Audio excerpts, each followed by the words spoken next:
Hello and welcome back to part 2 of the review of this very nice Lodestar L40800D Soldering Station. GearBest were very kind and sent me this along the other week. If you haven't seen the part 1, which is the unboxing and overview, it's on my channel. I'll put you a link in the descriptive text below so you can go along and watch the part 1. In part 2 here today, I'm going to be replacing this Chinese plug with this UK plug and see if we can power it up. If you are thinking about purchasing anything from foreign parts like China, etc., it is worth checking before you purchase, like I did with this, that it does actually run 220 volts AC. This one does. So although it's got a Chinese plug on the end, I will be able to fit this little fellow and get it powered up. Let's go ahead with that, shall we, guys? Right, and the first thing we're going to need to do is to remove this moulded on Chinese plug here. Got some cutters. Let's chop it off and see what happens. There we go. This will also give us an idea as to exactly what sort of cables we're looking at in the back of the plug here. And very usefully here you can see we have yellow with a strip of green on it, brown and blue. So we have earth, live and neutral, exactly the same colours as we use here in the UK. So that's going to make life a whole lot easier. Now, I'm hoping you can see here, but we do actually have the same pin layouts. We have live on the Chinese plug here, live on the British plug here, neutral, neutral, earth and earth.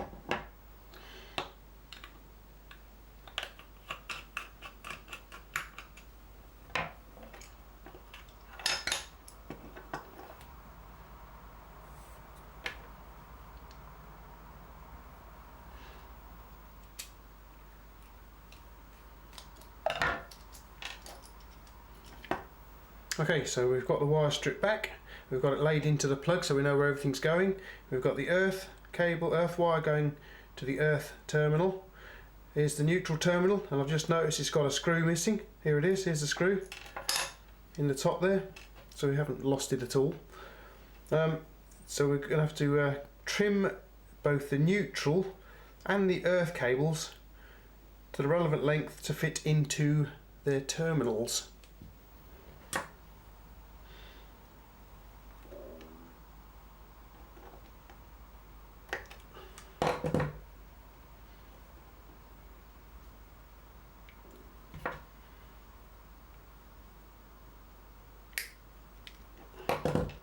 There we go. We just strip the insulation back a little bit off the end of the cables here. There's the live. There's the neutral. And here we have the earth. What I like to do is just to twist the wires, the conductors together, and give them a little bit of a fold. Do it the same with the neutral.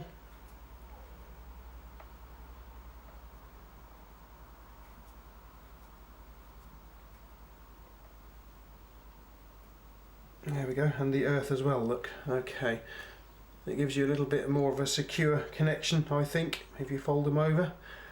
Let's get them plugged into their relevant terminals.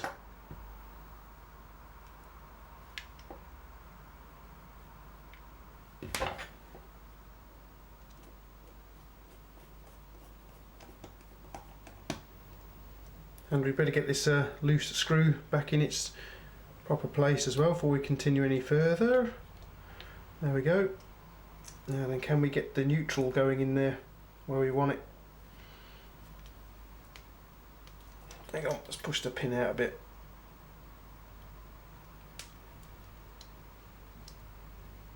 Make sure it's gone in there properly,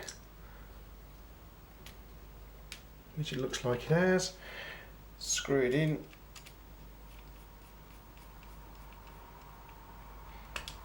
Push it back down again.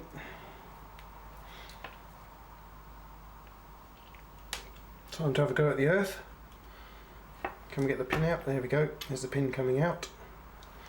Making it a little bit easier to get the wire into it. Drive the screw in properly. Push it back home and tighten all three. That's good.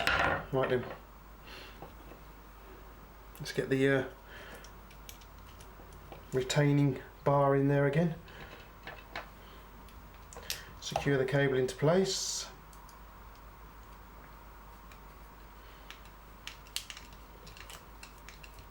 One, two. This prevents the cable from being pulled out.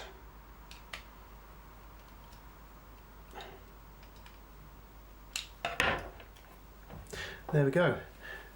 If you're not confident enough to wire a plug yourself like this, you can either get somebody else to do it for you who knows what they're doing, or I have actually seen, and I'll put a little picture up here, you can actually get little adapters that are designed for visitors to our country. I found in town yesterday, and they do actually allow you to plug a Chinese style plug like this into our UK mains sockets. But there we go guys, that is how you wire a 13 amp UK plug. Pop the live in here, neutral in here, and the earth in here. Let's get the top back on it, like so.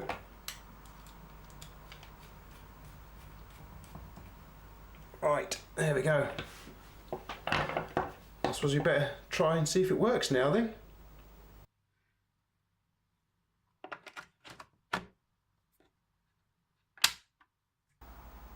Okay, so here we go with the big moment. I've got it plugged in down there and it's switched on down there. Let's throw the switch just here and see what happens. Alrighty, as you can see we have some activity. It seems to be working. It's set on its lowest setting, which apparently is 198 degrees centigrade. Well, I've got to find out what happens to this little window now. I don't know what happens there. As you can see, that hopefully you can see there's a little bit of smoke coming off the end of the soldering iron there. Maybe you can see that. Let's go ahead and turn it up and see what happens when we turn it up, because you can see the light's gone out. So it just, the tip is at its at the temperature here. So we're going to turn it up to around about 332. You can see the little LEDs come on here again as the tip goes up to its temperature. I don't know what that window's for, it's doing nothing. Never mind. Oh, I can smell it. Yeah, it's gone out. So the tip has now reached 332 degrees. God blimey, yeah. Phew. Hopefully it's burning the newness off the tip of the iron, guys, because it's a bit, God blimey, a bit smelly. I think at this point it'll be a good idea to introduce some water into the sponge. See what happens with it.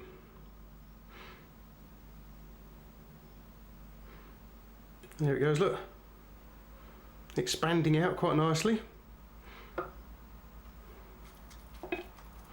Cool. The idea behind the sponge is you use it to clean the tip of the iron. Right, so I've got some reels of solder here, and I've got a length of the stuff. So let's just see what we can do with the tip of the iron, shall we guys? There we go, making some smoke. Look, I hope you can see that. Just clean the tip a little bit, get off. Make some smoke again. Hope you can see it smoking away there, guys.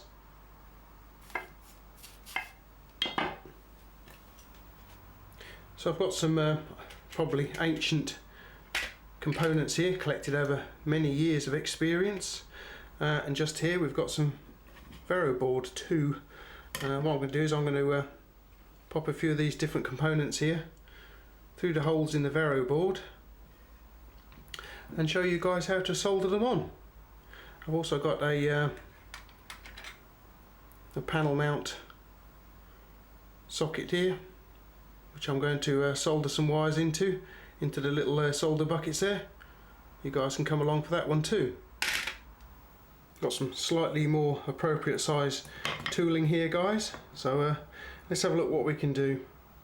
Okay, let's start with this resistor, guys. Just pop the pliers onto it about there, and fold the legs like so, and then we should be able to pop it through this bit of Vero board then, through the little holes. You can see it's got a myriad of little holes there. On one side just plain board, and then on this side we have the copper conducting tracks. So I think if we want to pop it into that, let's have a look. That one there. No, that one. There we go, because I've got it tinned. And that one can go in there like so. So that's it on the board this side, and on the track side little legs are sticking out. So what we can do is then we can just give them a little tweak, stop them falling out, and then we trim the excess legs off like so, pinging legs all around the room. Right, let's give this a go at soldering it, shall we, guys? Hopefully you can see the little legs. Let's get the solder off of there. You can see the little legs. There's one leg here and the other leg here we're going to be soldering on. Where are my glasses? Well, that's better. Right, let's get some solder. Bring the iron in, and hopefully that's one leg soldered on. Hopefully there's the other leg too, guys. Right, so there's the component on one side of the board. Flip him over, and then hopefully we should be able to there's one of the legs, and there's the other leg. Okay, so what else can we do with soldering? Well, if your cable here isn't long enough, you can extend it by soldering another piece of wire onto the end. Let's have a look at that. So here you can see how I've removed the insulation from each end of the cables here, the little wires. What I'm going to do is I'm going to tin each end, so I can show you that. Right. So we just bring the iron in again, warm it through and tin it, put some solder onto the end of it, look. Same with this one here. Then hopefully we should be able to solder the two connectors, the two conductors together. Like so. Oh, we got it. So look, there we go, guys. We got it.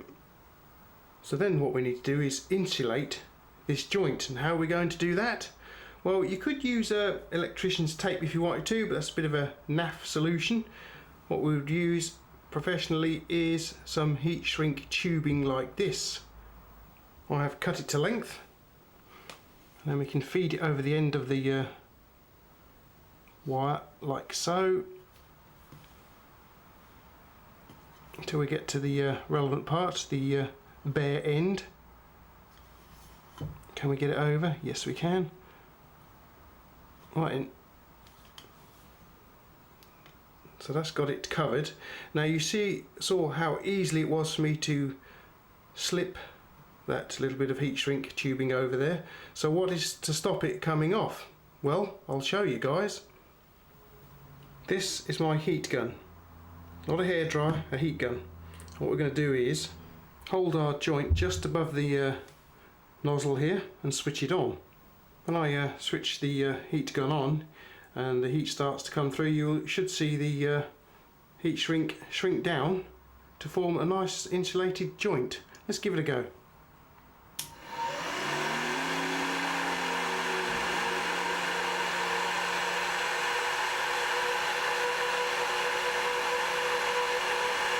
There you go.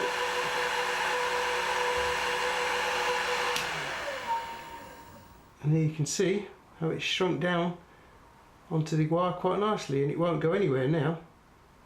You won't be sliding that off in any great deal of a hurry, guys.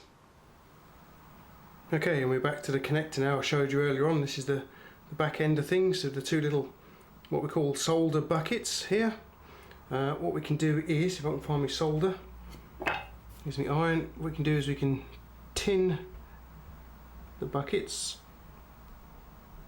i.e. fill them with solder if you like.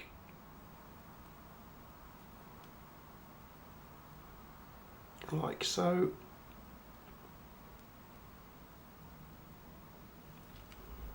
And here we have some wire that I stripped. We're just going to tin that. We can then solder the wire you just see me tinning. Let's clean that tip up a bit, it's a bit grubby. Hopefully just melt the solder on the back of the bucket there. There we go. It's got that one in. We want a second wire in here as well, so let's go ahead and do that. Again, we'll get the solder where it is. There we are. Again, if necessary, these joints can be insulated with some, if I can get it over the end of the wire here, heat shrink tubing as well. So hopefully that's given you a little insight on what you can use this iron to do, all the different little joints we've got going on here. As you can see, the little iron works quite well. Still don't know what that window's for. It hasn't done anything yet at all. Now whether there's another model that has a light in here or something that pops on, I don't know. You know, when it reaches temperature. But this particular one is all controlled from here. As you can see, we can turn it right down. The lowest setting being about 198 degrees C. What happens if we whack it right the way up? You're looking at about 457 degrees centigrade at the tip, which is still warming up. It's getting quite warm. I can smell it in here, guys. Blimey, yeah. Obviously, as I say, because it's a new tip, new soldering iron, it will make a bit of a smell, but she's still getting up there to temperature. Look.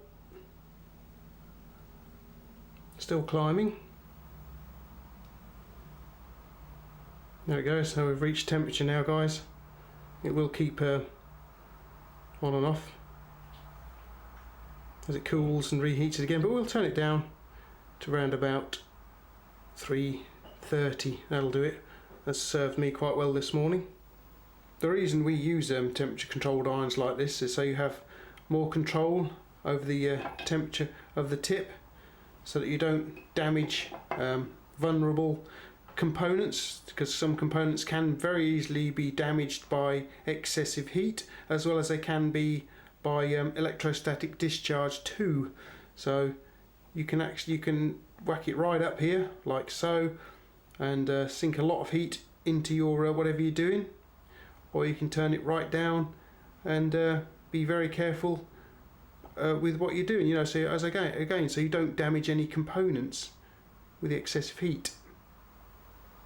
Let's just take a moment to look at the instructions that you get with the soldering iron. They are entirely in Chinese, so I've not been able to glean a great deal of information, unfortunately, but I'm sure you can work out a little bit of what to do with it. It includes how to strip the thing down. No doubt you can purchase spare parts from the company too. I've not tried, so I don't know, guys, but I'm just assuming here. Well, there we go. There's the instructions. Thought I'd show you those. So overall then, I quite like this soldering iron. As I said in part 1, my son took my good soldering iron away with him when he moved to his apartment, and I've sort of been without a decent iron for a good few months now.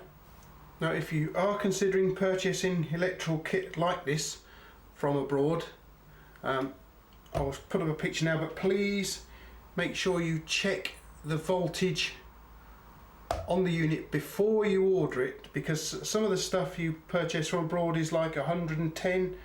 It can be just like 110 and that's it. Some of the stuff is 110 and 220, but this one just seems to be 220 volts, which is ideal for the UK mains.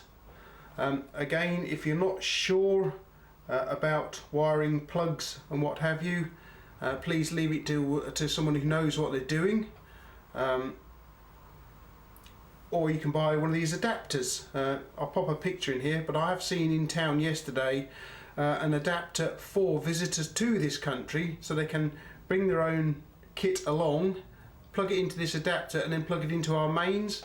So they are available if you want to go that route and just plug it into an adapter and then plug it into your mains. As I say, it's either that or you get someone who knows what they're doing to wire it. I hope you enjoyed the little view of how to wire the plug, the UK plug. If you are familiar with wiring your plugs in your country, hopefully that might help you out. If you've got any questions or comments, please leave them down below for me and I'll take a look at them for you. I would just like to thank, pop it just here, GearBest once again for sending this rather super soldering station in for me to review. I shall be making quite a lot of use of it in the future, guys. Thank you very much. Thank you, GearBest.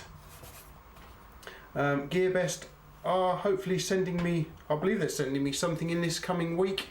I don't know when it'll be, Monday, Tuesday, but if you check my Instagram feed, you will see exactly what they have sent in on the day I receive it. It's quite interesting. I'm quite excited about it, just like I was with this, but I'm quite excited about what they're sending in to me. It should be fun, it should be very interesting. Right then, guys, thanks for watching. Please feel free to subscribe to the channel, because I am rapidly approaching 1,000 subscribers now, and that is really great. I can't wait to get to 1,000 subscribers and see what happens next for the channel. If you do subscribe, don't forget to ring this little bell down here, giving you the options of receiving updates, etc. As well as my Instagram feed, you can also subscribe to the channel via my Patreon page too. If you do decide to go that route, you will be helping the channel out. There is a special affiliate link down below to this soldering iron, so that you can take a look at it. If you do purchase it from that link, I will get a small commission from it. Thank you very much, guys. Straight back into the channel with the commission. There's also a very special GearBest affiliate link down there just above it. The same thing applies. If you click on that link, you purchase anything afterwards, I get a small commission from that.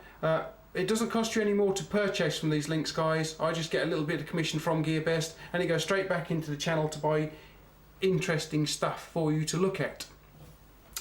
Okay then, guys, I hope you enjoyed this part 2 of this rather nice, and I quite like it, soldering iron. I shall be making a great deal of use of this in the future for my little projects and what have you. I'll try and keep it out of my son's hands as well, because I know exactly what will happen to it if he sees it. It'll disappear. Right then, guys, thanks for watching. Thanks for popping round again, and I'll catch you in the near future then. Laters!